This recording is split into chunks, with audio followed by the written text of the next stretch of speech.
there are so many reasons why I got into teaching. One of the best things is the light bulb moment. When you see a pupil suddenly understand something, that's really, really special. Every child is so full of potential, and the thing that makes me proudest to be a teacher is seeing them realise what they are capable of. I don't think any other job can give you the same satisfaction. That's why I chose to teach. You could get £26,000 tax-free to train. Search Apply to Teach. Selected subjects only, subject to eligibility.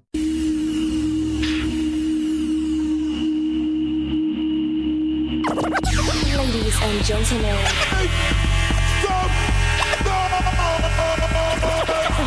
podcasting since 2005 with over 3 million downloads. You are listening to Gamertag Radio with your hosts Godfrey, Pete Rock, Paris, Poston, and Lady Luck. Come on. Welcome to Gamertag Radio episode 453. Once again, live from Vegas. Taking that break, y'all. And once again, we have my co-host, Paris. Lily, what's going on?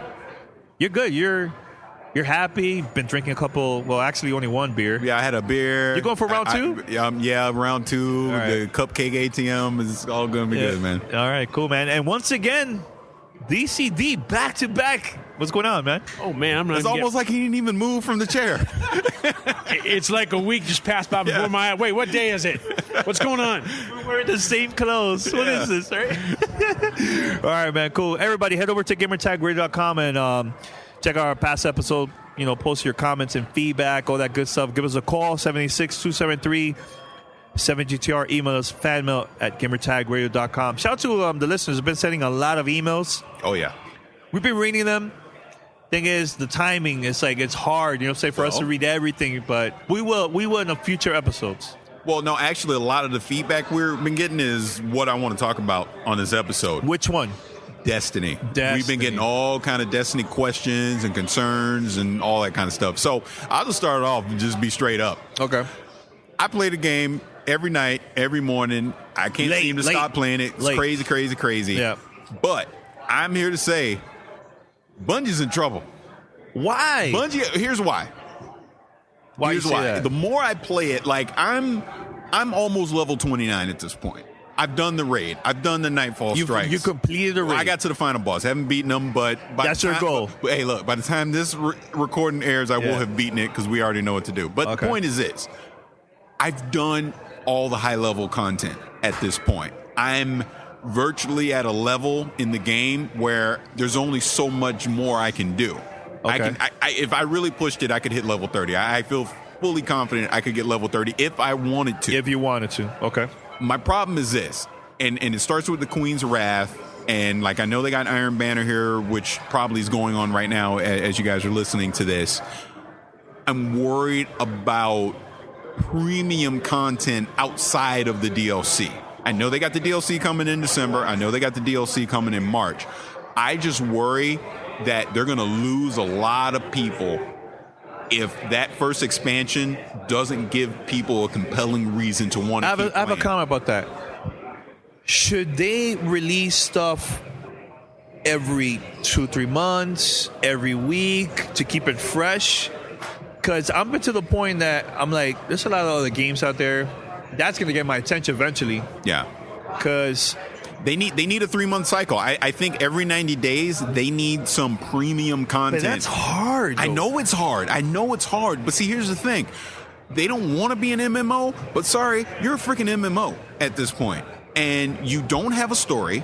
We all agree on that. For whatever various reasons, go to Reddit.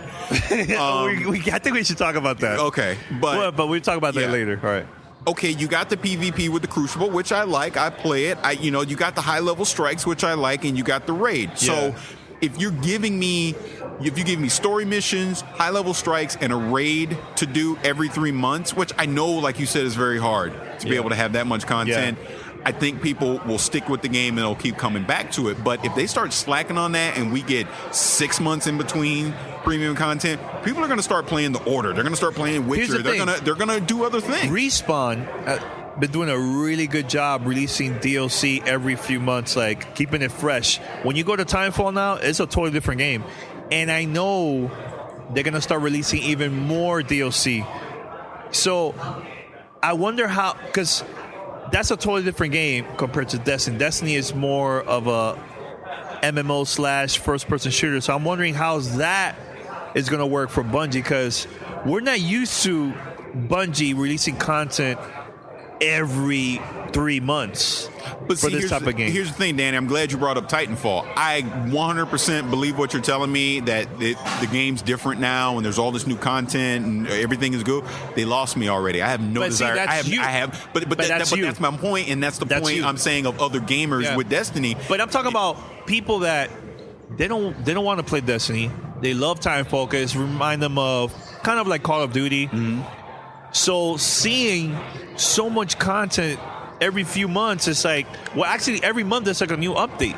They added is it a 8 versus, is it a 8? The pilot mode, right? The pilot one, like they have different, I can't remember exactly on top of the head, but there's a lot of new features there. So I'm talking about those people. I know you're into Destiny. Right now you're in Destiny mode. No, and eventually, that's the point I'm making. Yeah. I'm in Destiny mode, but right I could see me getting out of Destiny mode. Yeah.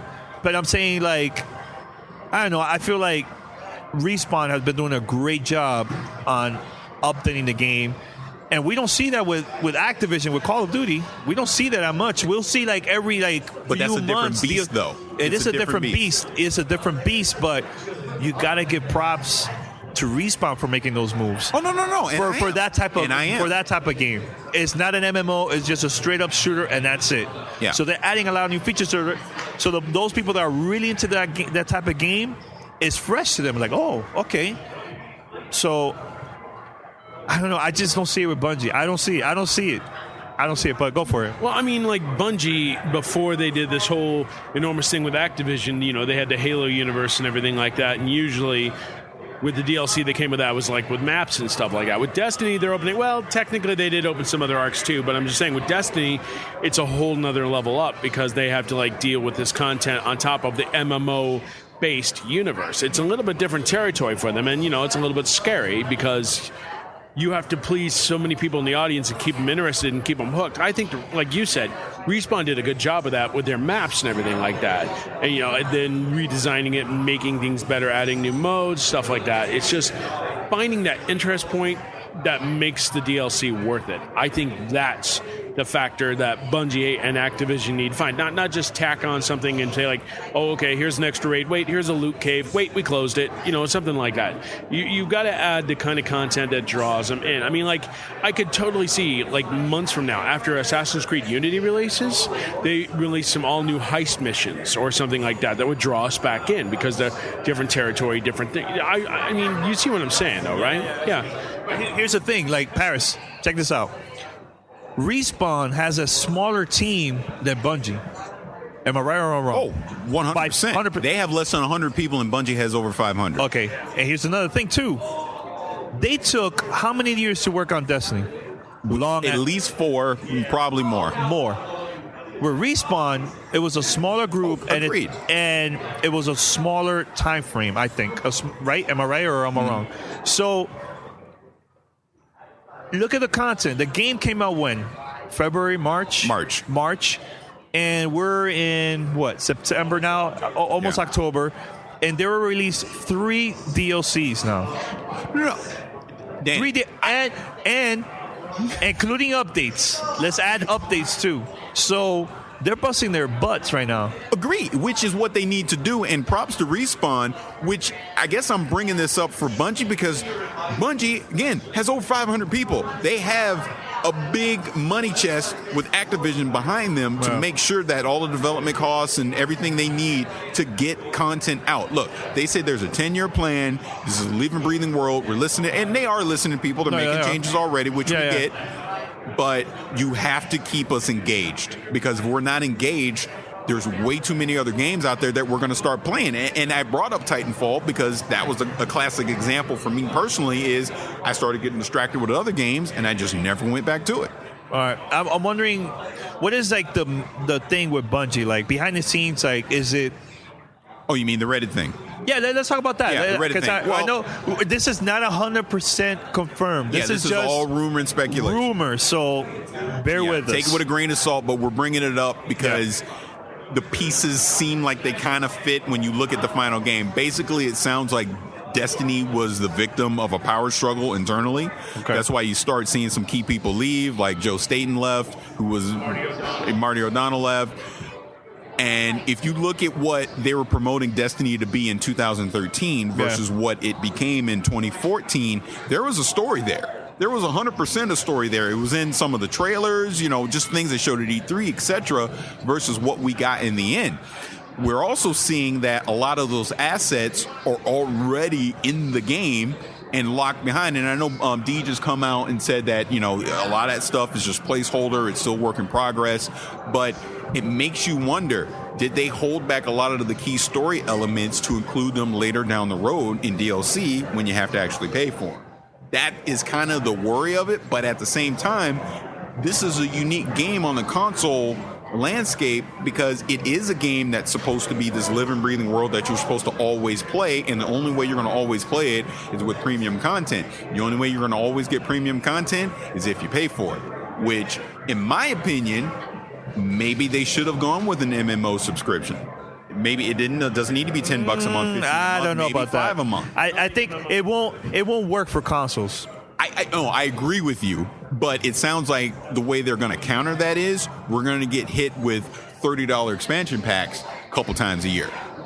So at the end of the day, you're still going to wind up spending probably $120 a year to play Destiny. Yeah. Okay. Or 120 this year and then, 60 every year down the road, plus whatever quote unquote sequels come out that you got to spend $60 for too. What Activision and Bungie need to do, they need to kind of balance that load. You know what I mean? They need to, along with the premium content, offer something either as a bonus for purchasing the premium content or offer something free so, people don't miss out on the entire experience. You know what I mean? Like, what was the name of that territory that you can run across that hasn't been offered yet? King's Landing? Yeah, King's Landing. So, offer a tour of that, or say, well, if you purchase this for $10, you'll get premium access to this or something like that, or, an extra weapon, or there's always a way to entice them without making them feel like they're ripped off. It's sort of like buying a car and be like, okay, we'll throw in a CD player. Or, obviously that's ancient now, but I'm just saying, adding a little something on top, or at least giving them an idea of what the value is, that would go a long way compared to okay, this is going to be $30. Right. You know what I mean? But that goes back to what you're saying, what I'm saying initially with this first expansion pack that's coming in December. It needs to feel like, you know what, this was worth spending $30 to get these two expansion packs, because look at the content that we're getting in the first one and look at what we're going to get in the second one, so that down the road people will still want to spend the $30 to keep getting expansion packs. Because if it just feels like, oh, you just threw a couple missions in there and a couple multiplayer maps, dude, people are going to bail. They're going to be like, this ain't worth it. I'm out. I'll go play The Order. I'll go play The Witcher. But that's 2015. I'm talking about during the holidays. Well, you talk about after the DLC. Yeah, I'm talking after DLC. Okay. I'm talking going into next year. Future. Okay. People won't reinvest in the expansion packs again, because we took a blind leap of faith with the first one. I know I bought it. Yeah, bought it. I bought it. But if you're like, I don't know about all that, then you're going to be like, dude, I'm not spending $30 on another one. Yeah. I know it's tricky, man. I mean, look, we'll see. Maybe they'll surprise us. This is coming from a freaking Bungie, Destiny, 2 o'clock in the morning every night fanboy. I'm saying this. I'm not saying this because I got an issue with the game. I freaking love the game, and I'm saying it because I'm worried that it's not going to hold up long term if we don't see the content. And again, we'll see in December. Yeah. This reminds me, remember all that hoopla that went into the Defiance video game? Yeah. And it sunk like a stone, 3-4 months after its release? Maybe not even that long, everything like that. Bungie kind of needs to avoid that pratfall and keep players interested with, more raids, more specialty content, but without going overboard on charging for it. It's finding a happy medium that's the tricky part, because Activision loves money. Activision loves money, so they're going to find any way to make money that they can, which is why I think that enticement plan, offering something first, might help. I don't know. It's just you're probably onto something. And again, that's the thing. You look at 2015 and you look at all the games that are coming out that everybody's going to want to play. what is Destiny going to do to hold my attention to not want to go get distracted and start playing these other things? Well, Paris, we got to head out. No, let's miss our flights. Let's record a podcast. Party in Vegas again. Hotel, this is your hotel. And my flight. Yeah, we're going to take a break, and hopefully the next segment we're going to have probably Pawson or Pete. We'll see. I mean, I don't know. But real quick, I just want to say thanks for having me on the show again. I know a week has passed, but this is amazing. Yeah. We're in the same clothes. And be sure to check out my work on Game Crate, as well as Prima Games, Retro Magazine, and A-List Daily. Thanks, guys. Cool, man. All right, Paris, so we're going to wrap it up for the first half of the show. And anything you want to say before we go to the next segment? No? All right. Live from Vegas. We are out. Welcome to Play It, a new podcast network featuring radio and TV personalities talking business, sports, tech, entertainment, and more. Play it at play.it.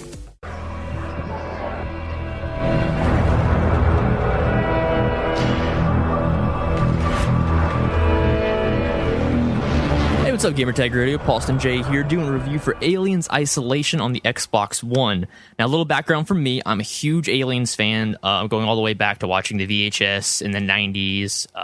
Absolutely adore it. Great concept. One of the greatest monster designs of all time, if you ask me. Now, Aliens Isolation is a different beast from probably every Aliens game you've ever played before. Most of the ones involve running, gunning, shooting, or playing as aliens or predators, great games, but really never captured the feeling of what it's like to be trapped on a space station with essentially the perfect killing organism. Aliens Isolation aimed to change all that. It is a first-person adventure game set 15 years after the original film. So after Ripley goes off into space and is discovered in Aliens, this is the story of her daughter Amanda Ripley, who is left on Earth and is basically recruited by Weyland-Yutani to go say, "Look, we think we found your mother. We're going to send you out to a moon of Jupiter to see if we can find her." So the game takes place on the station called Sevastopol, which is basically in similar Dead Space style. You kind of discover it and things have already gone to hell. So what I like about this game is originally when I saw it, I just thought this was basically taking advantage of the popularity of games like Amnesia, where essentially they're hide and seek simulators, which are great in a conceptual design, but in terms of making a full game out of that, I was very skeptical of thinking that's going to get boring really quickly.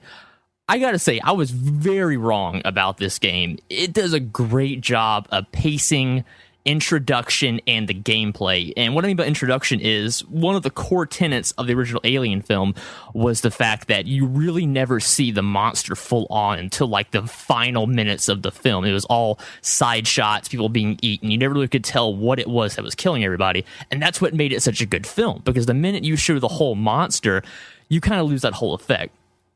I really enjoyed the way this game set itself up into basically, not to spoil anything, but you really don't even get into the game until probably an hour, even an hour and a half, maybe even 2 hours into the full experience, because basically you're scaring yourself. You're playing the game with the anticipation that this thing is going to pop up at any time, and it never does. It just keeps building and building and building, and then when it does happen, you're completely unprepared for it. And I love that. Well, I mean, it's a great homage to the original film. I think Ridley Scott would be proud. I like this game. The gameplay side of it, yes, it is essentially like playing hide and seek with the alien, but there's also other threats too. There's humans on the station. They're all terrified, obviously. They want nothing to do with you, and they'll probably kill you on sight. So humans are dangerous, first off. Synthetic androids, if you remember Bishop from the original film, these are basically, they have prototypes of the original androids on the station. They will kill you too. Basically, nothing is friendly on the station, and you're completely on your own. And it's up to you to discover what's the best way to get from point A to point B to point C quietly and carefully, because running really is your last resort. You don't need to do that in this game at all. You need to be crawling around, sneaking. You can hide in lockers. You can hide underneath tables. It's very dynamic. I like the movement system. It never really feels like I died because I wasn't able to get to something fast enough. It's more like I wasn't paying attention to my surroundings. The sound design for this game is fantastic, because the music and the way that it plays with you is almost scarier than seeing or hearing the monster, because the music crescendos will build. It does an excellent job setting the pace, setting the tone, the ambient sounds on the ship. You hear creaking and noises. It's well done, and it's basically, in true Alien fashion, at some point you're going to pick up a motion tracker, because that's an iconic part of the film universe. I love the way they handle this, because it is really, really engaging on a gameplay sense, because the alien and other enemies can hear the motion sensor if they get close enough to you. So it's kind of like a risk for you to pull the thing out, because even though you might hear it, you're not sure where it is. If it's above you, it's below you, what's going on. But I love the sense of urgency and panic the game gives you, because it really doesn't hold your hand. You have a map you can pull up at any time, but you basically have to go around and collect sections of the map to update itself. Otherwise, you're kind of crawling around in the dark. And props to this game, the dark parts of this game are really, really dark. And you have a flashlight, but it has a certain amount of batteries, and you have to collect more of them. And of course, as you would expect, the enemies can see the flashlight. So essentially, everything you do is kind of a risk-reward system. It could help you, but yes, it could also kill you as well. So, I mean, when I was playing it, sometimes my best strategy was just kind of to sit there and hide and kind of, have a little freak-out moment. I'd be like, what am I going to do to get past this?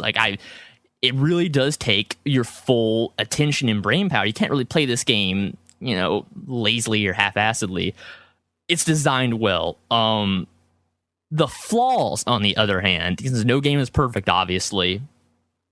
My main concern is there's a bit of an issue with clipping in terms of especially the alien itself, because, as terrifying as it is for you to be hiding in a locker and it sneaks up right in front of the locker and puts its face in, like breathes in trying to find you, and you're like, oh my God, I gotta lean back. Sometimes it'll clip right through the whole locker when it turns around, especially its tail, because it's a very large creature and it's in a very small environment. So I think that probably could have used a little bit worked out, because it does kind of take you out of the experience when you see things like that. Sometimes the alien does get like a little bit caught on doorways when it's trying to turn around because it's very large.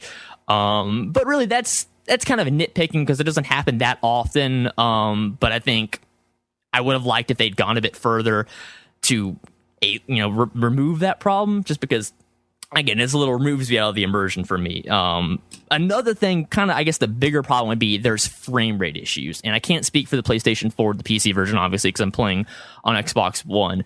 But multiple times in kind of really stressful, serious situations, the game is just straight up just stopped, paused when I did something, because the frame rate, I guess, didn't have enough time to catch up and load.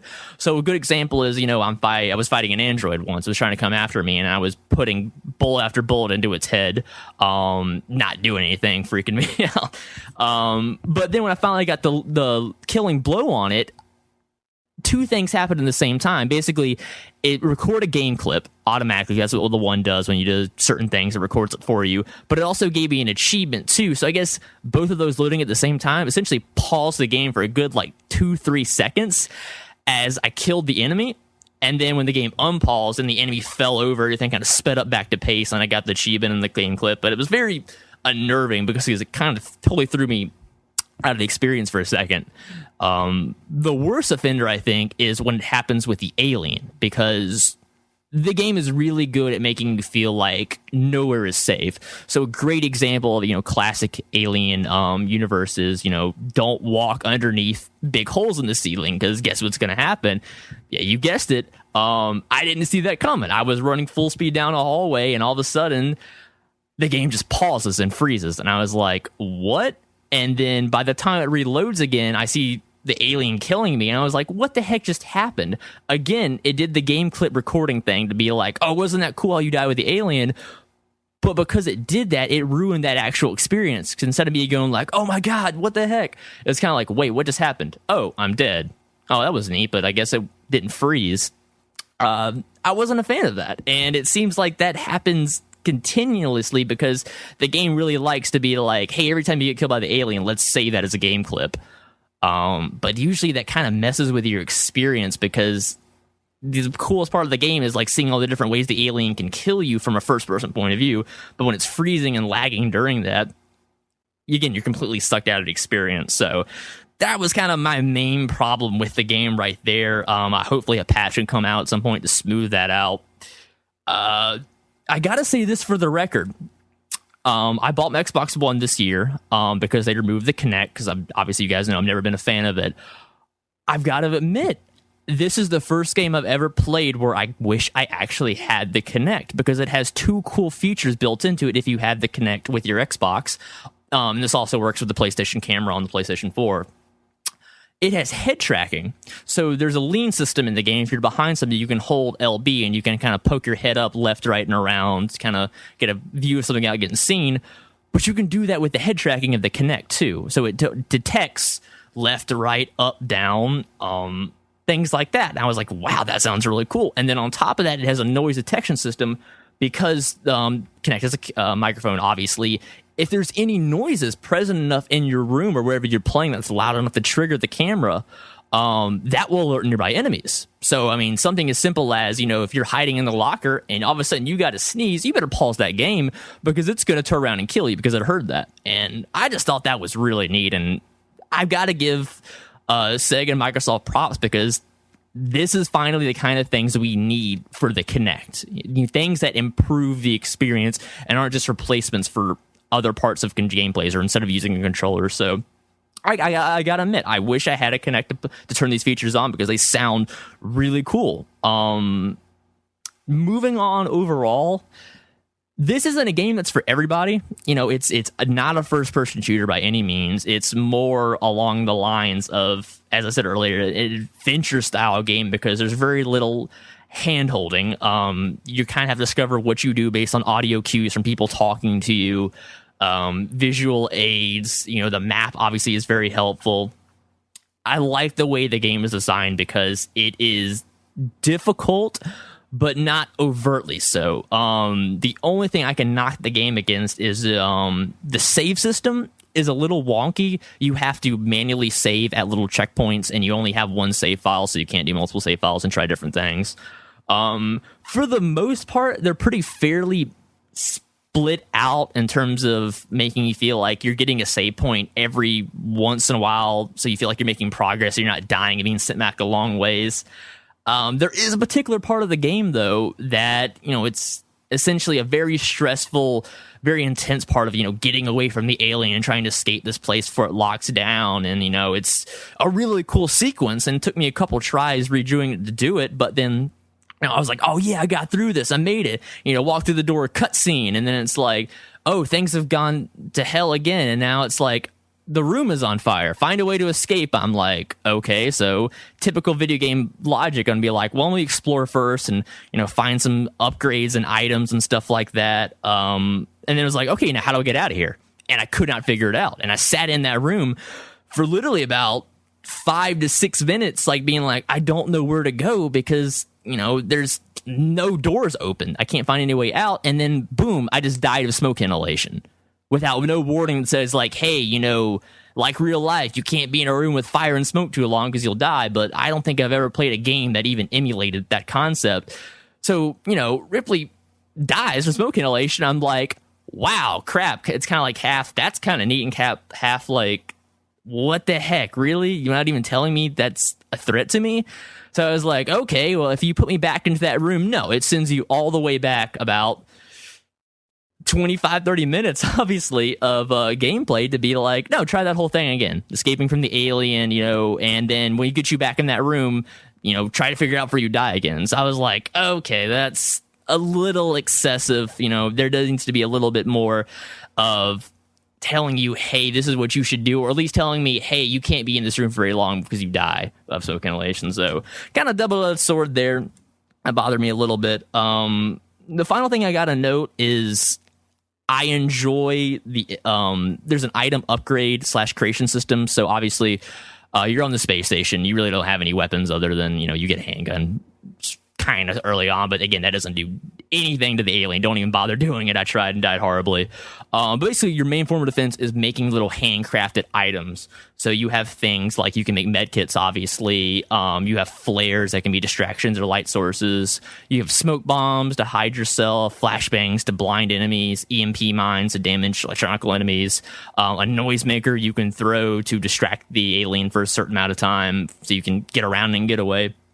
These are cool features that you have to use constantly to survive because, again, the alien is way faster than you. For the most part, pretty smarter than you, too, because it can get to places that you can't expect. And to build on that, I got to say, as most people, know video game fans, if you're a horror game fan or you're not, vents are kind of a creepy place to be in, either crawling around in the ceiling or crawling around underneath something.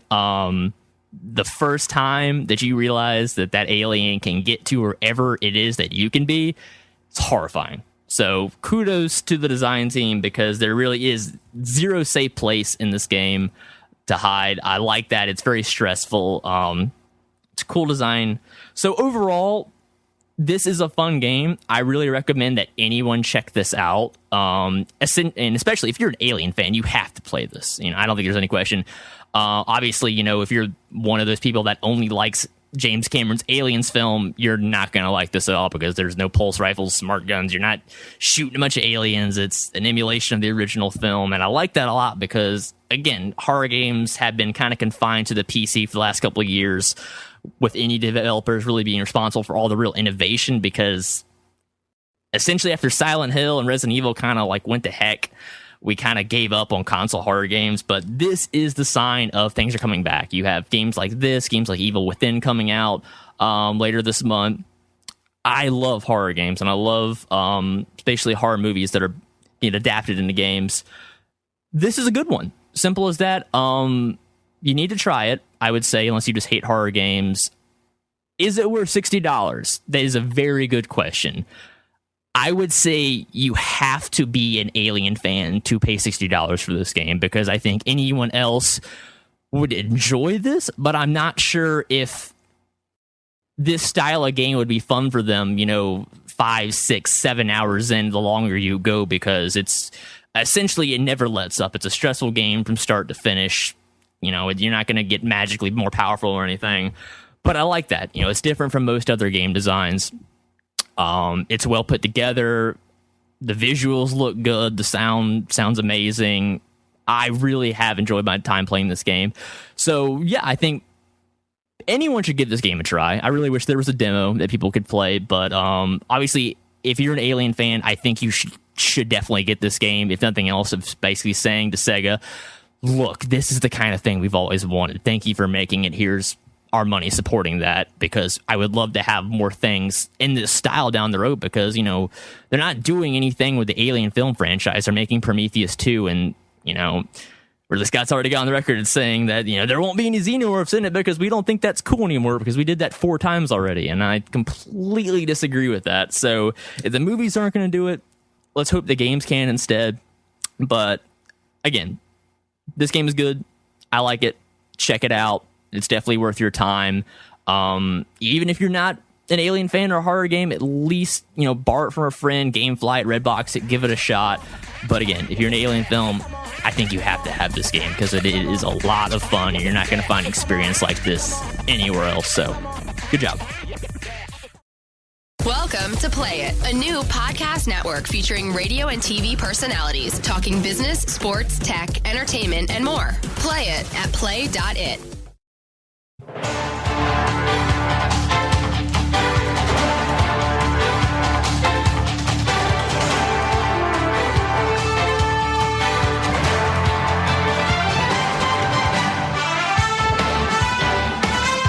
All right, so Paulson J here again from Gamertag Radio, obviously, for another review for you guys. This time on a lighter note, we're going to talk about the new Super Smash Brothers for the 3DS, which just came out about a week ago.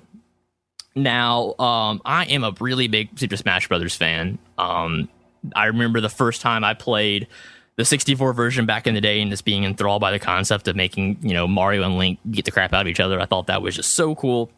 Fast forward to high school, I played a little of Melee at the time, liked it, but moved on. And then all of a sudden discovered that there was a whole bunch of people that played this game competitively. And I was like, wow, I had no idea that people viewed this game in that light. And ever since then, I've been a huge fan of Melee, Brawl, Project M, the mod of Brawl. But now we have Super Smash Brothers for the 3DS. And the Wii U version is going to come out next month. But this is a really well put together game. In terms of like the content it gives you, there's a lot of stuff here. So obviously Smash, as you know, is a 1-player, 2-player, 3-player, 4-player game. You can do teams, you can do free for all, that kind of stuff.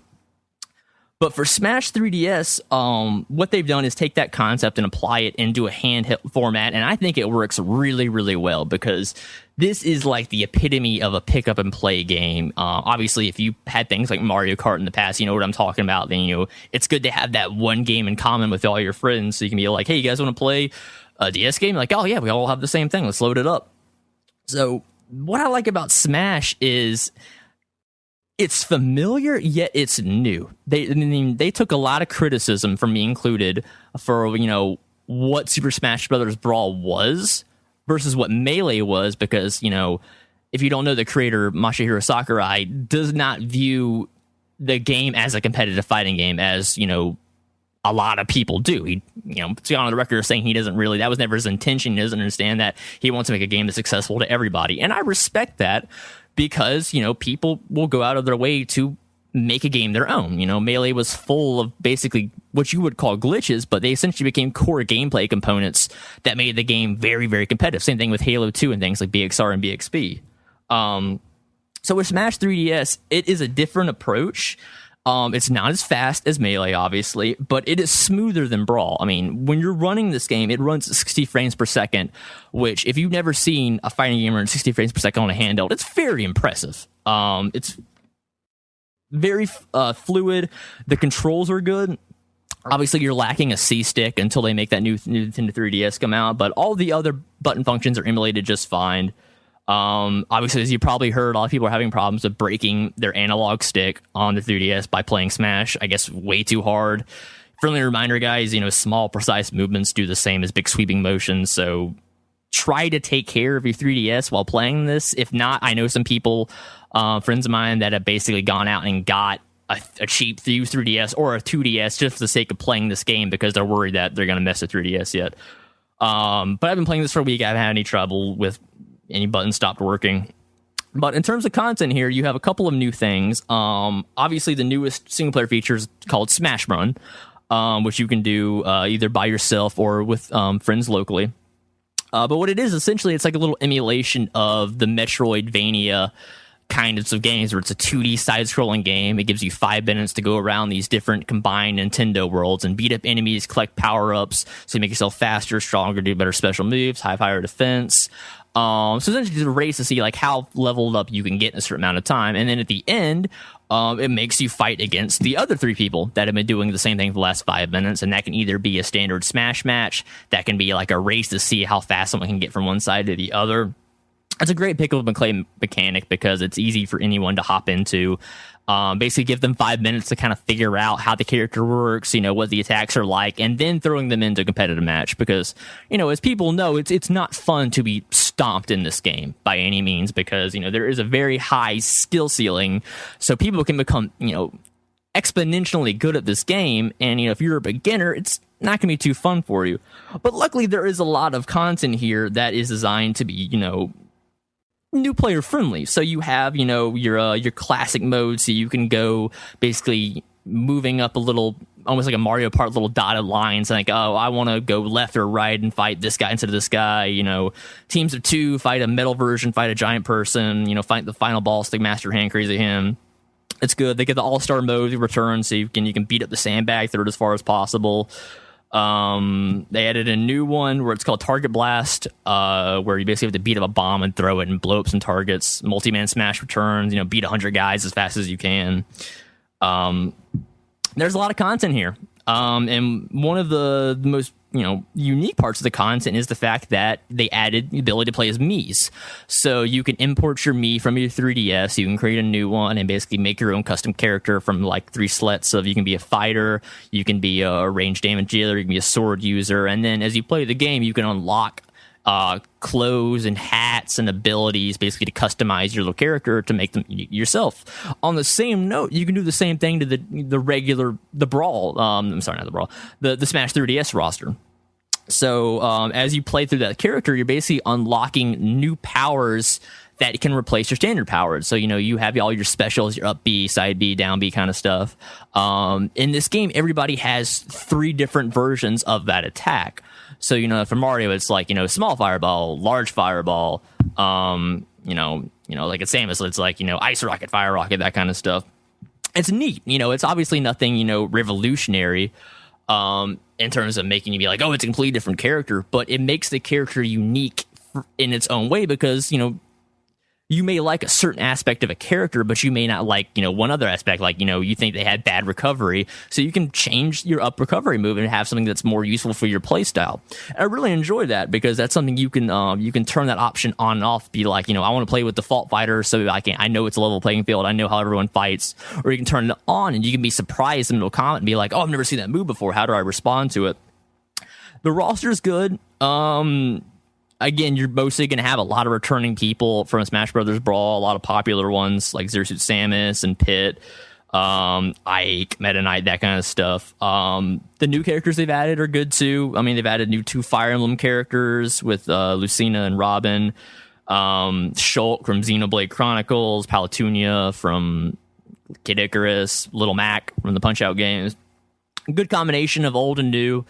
There's really going to be pretty much someone that you're going to pick up on and be like, yeah, this is the character I want to play. I'm trying to decide right now between like 6 characters I want to get good at. So it's a lot of fun. Good amount of unlockables, I'd say. I mean, you can unlock new characters. You can unlock the powers. You can unlock, special equipment that changes your attack, defense, speed properties. It's well put together.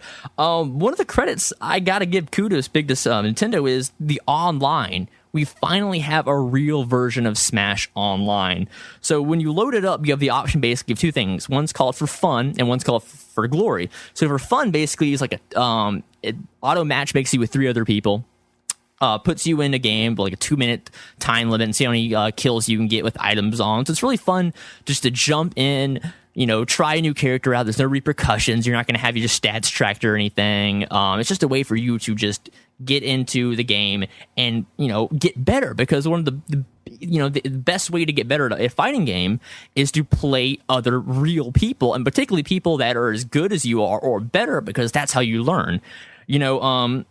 Again, this game has AI, from level 1 through 9. But again, if you're even somewhat decent at Smash, the level 9s become a joke because, they don't have any creative thinking. And the whole point of Smash is you can really think outside the box in terms of how you fight and how you move.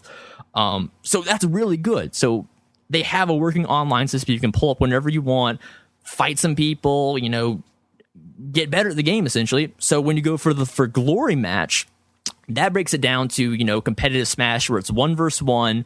The stage is reduced to what's called a final destination version of the stage, where it removes all of basically the novelty aspects, removes extra platforms, removes any like random gameplay elements that try to change up the match. It's just you, your opponent, and your skill levels. And that does track stats. So, that's where you go to do your ranked matches to prove that, you are, the best at, the character that you play. And that's great. I'm glad that they separated those, because that's the biggest complaint people have had for years, is there's such a divide between the people who treat Smash Brothers as a party game and the people who can treat it as a competitive fighting game. And I'm glad they're really bringing that together. So again, if you have a 3DS, this is a game you should buy. I don't think there's any question about that. Because this is the kind of game you're going to play for years to come. I mean, not only does it connect with the Wii U version of the game that comes out, but it's just designed in a way that it's a great pick up and play game. If you have, 3 minutes or 20 minutes or an hour or all day long, there's a game mode in this game designed for you, for your play style, what you want to do. I'm very impressed by this. You know, I was skeptical when they announced this. I kind of wrote this off as being like, oh, okay, you know, they're making Smash for 3DS, you know, and Wii U because that's marketable. And you can say, you know, you don't have to give it a name. It's just Super Smash Brothers 3DS for the Wii U. And I was like, I don't really have any good memories of, you know, playing, you know, a fighting game on a handheld. You know, the best I think we ever got was, you know, the Shonen Jump Ultimate All-Stars game way back on the DS years ago. But since then, you know, it's really kind of did fighting games in a serious way on the DS, at least. Say what you will about Super Smash Brothers. Say what you will about Street Fighter 4 on 3DS as a launch title, but, you know, it's not my cup of tea. I prefer a fighting stick. This works because Smash is a different style of game. Again, I'm having a lot of fun with it. I don't see myself stopping playing this at any time. And, you know, I'm usually not a handheld player. I kind of play here and there, but I don't really extensively bring a thing around me and, you know, play with it all the time. But this gives me a reason to, because I have so many friends locally and so many friends online that have this, that it gives me a reason again to carry my DS around all the time, because you never know you're gonna have somebody, you know, that you can fight with. And I just think that's really well designed. I like the game a lot. It's fast, it's fluid, you know, I think it controls well. You know, I feel myself, you know, getting better, because again, it takes some getting used to play on a DS versus when you're so used to a GameCube controller. But I think the system and the game does a good job of making it still feel like Smash, but Smash in its own way. So even though probably feature-wise, this game and the Wii U version are going to be identical, the roster would definitely be exactly the same, I still think they're going to be completely different games in terms of the way they feel and the way you're going to approach them, at least from my point of view. I cannot wait for the new Smash on Wii U and play it to death, but I really like the 3DS version as well. I think it's well put together, it's easy to navigate, the menus are simple, the music is great, as always. You know, Nintendo music is just always outstanding, and they really did a good job of adding some good tracks to this game. Characters are fun to play as. There's really nothing I can knock this game for, maybe other than like how much I hate the 3DS battery life, because that is a limitation to me, because I now play this game long enough to be like, oh no, my system's dying, I gotta go to plug it in. But again, I mean, if you have any passing interest in Smash and you have a 3DS, you need to play this game. I mean, I don't want to tell you what you should and shouldn't buy, but I think this is definitely one of those games that is worth having in your library, because again, I say, you know, 7-8 out of 10 of 3DS owners are probably going to have this on them at any one time. So go ahead and get it. It gives you a reason to play with other people. I mean, I know I'm looking forward to my friends that are getting a 3DS just for this game later this year.